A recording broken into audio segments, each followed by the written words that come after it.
All right, we are on a brand new week here. Today is Monday, and we are going over lesson 12-4.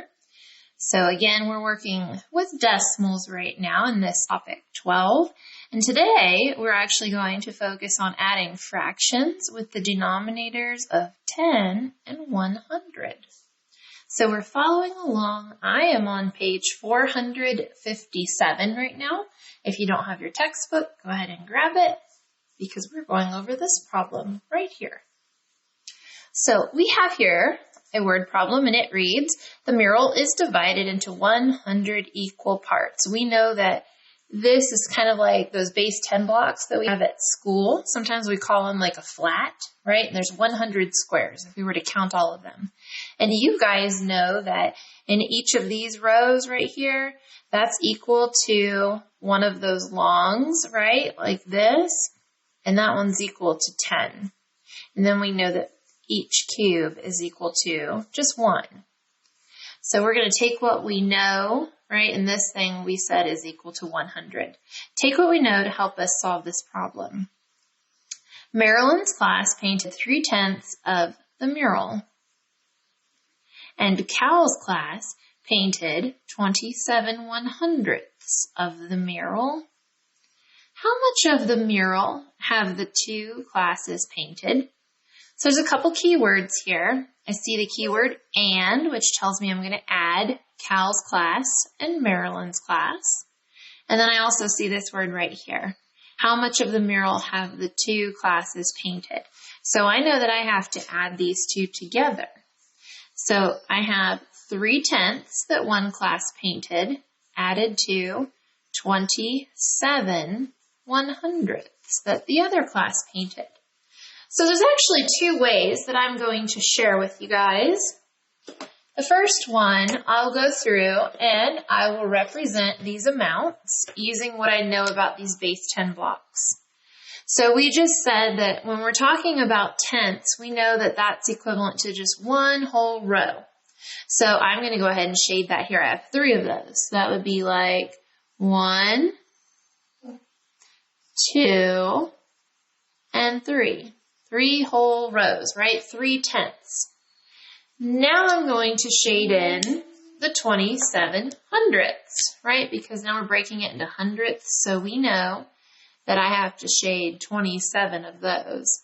So these little cubes, that would be 10, 20, 21, 22, 23, 24, 25, 26, 27.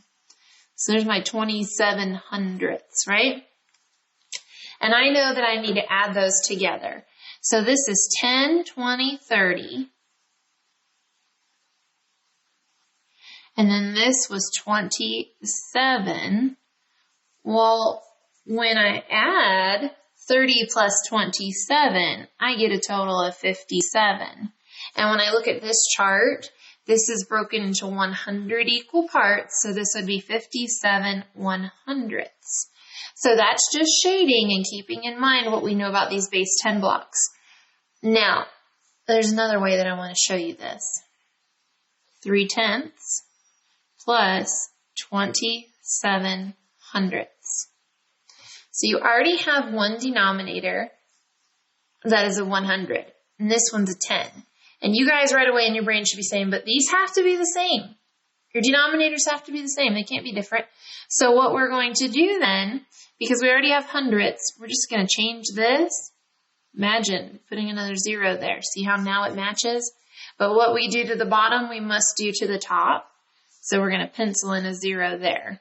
I don't expect you to write it that way. You can just go ahead and write it normal.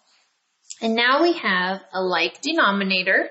They are both 100, and we can add our numerators, 30 plus 27, same thing we did up here, to get a total of 57/100. Excellent.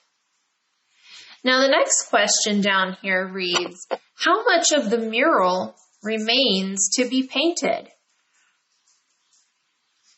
How much remains? That's the part down at the bottom of your page.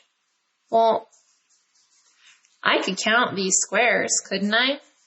I could use what I know about these base 10 blocks. This would be 10, 20, 30, 40, and 1, 2, 3.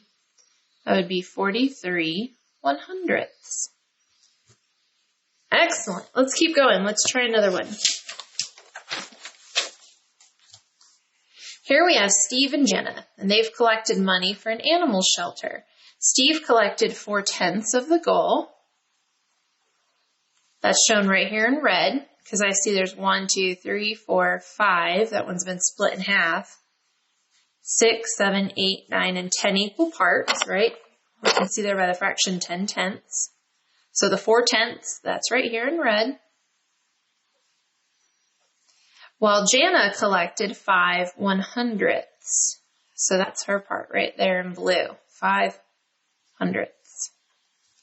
How much of their gold did Jana and Steve collect? All right, so what this looks like to me is 4/10 plus 5 100ths, which is what you can see right here. They're going to add those two amounts together. We know from the previous problem that when you have unlike denominators, meaning a 10 and a 100, you can't do that. So we're going to have to take the 4/10. They show you exactly what you're doing here. You're multiplying each number by 10. I told you guys this kind of the cheat way of just adding on those 2 zeros right there. So you've changed 4/10 to 40 100ths. And now you can add 40 100ths plus 5 100ths gives you a total of 45 100ths, meaning Jana and Steve collected 45 100ths of their goal. Now, they've given us a little bit of extra room down here, guys. I want to talk about something that our textbook does not mention that you guys need to know. Let's pretend, right? So we're going to kind of cut out what they have here because I don't really care what they're talking about here. That's really not important. What is important, though, pretend for a moment, right?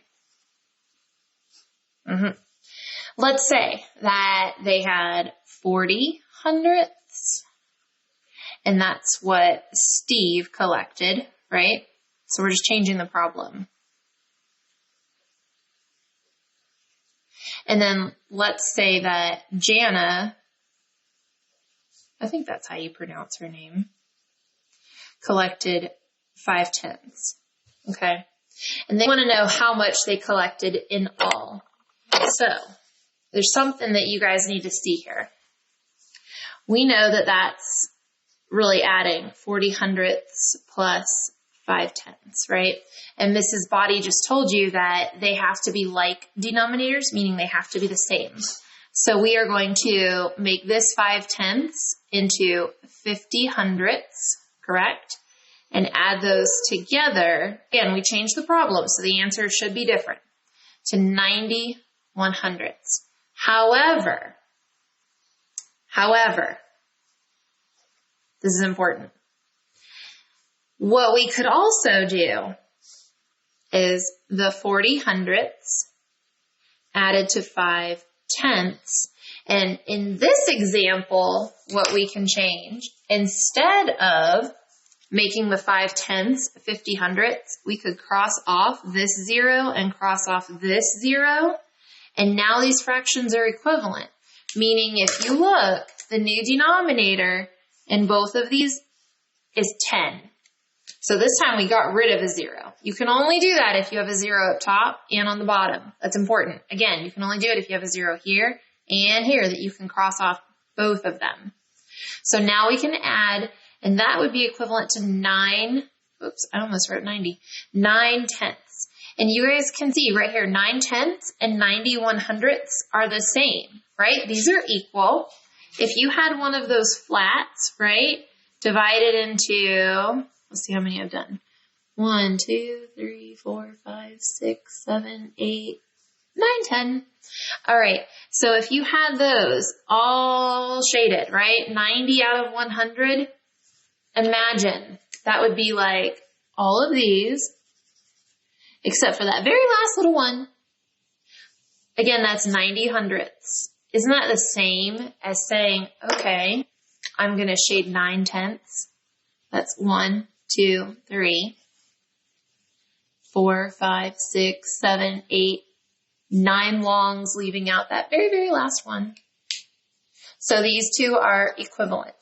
So again, you can either add the 0, making them both a denominator of 100, or if you have a 0 up here, you can take it away, creating those same denominators of 10. Today, you guys are going to go through, you're going to practice. You have problems 9 through 23 here. It looks like a lot, but it goes very quickly. And on the back, you're going to do these 3 word problems. We'll meet at 2 o'clock. You also have, I believe, 2 exit ticket questions. Let me know if you guys need anything. Good luck.